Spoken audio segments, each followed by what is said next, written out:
Everyone, আমি পূজা। আমার নতুন আর্টি ব্লগে সকলকে স্বাগত জানাই।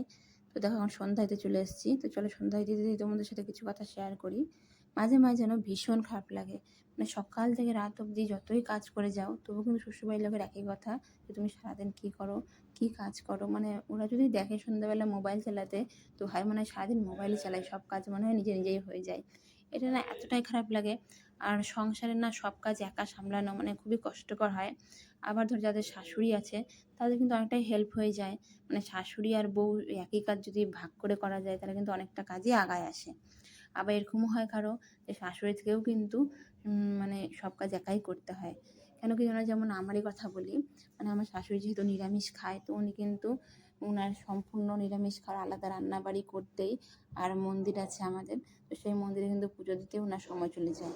মানে আমার ঘরের ঠাকুর আলাদা, গোপাল আছে, আর মন্দির আছে, যেটা আমার আগে আর কি বাড়ি ছিল যেখানে, জায়ের বাড়ি, তো সেখানে মন্দিরটা ছিল। আগে আমরা দুই জামা পুজো দিতাম, আবার আমার শাশুড়িও পুজো দিত।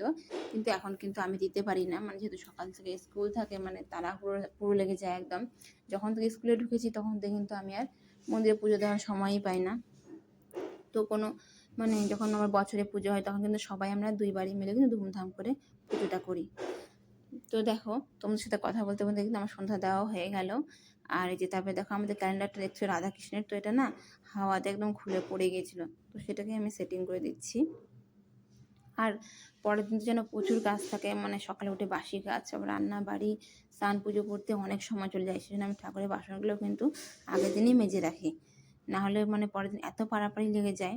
তো আমি দেখো সন্ধ্যা টন্ধা দিয়ে তো ঠাকুরের বাসনগুলো মাজতে চলে এসেছি। তো তোমাদের এই ভিডিও কেমন লাগলো অবশ্যই কমেন্ট করো।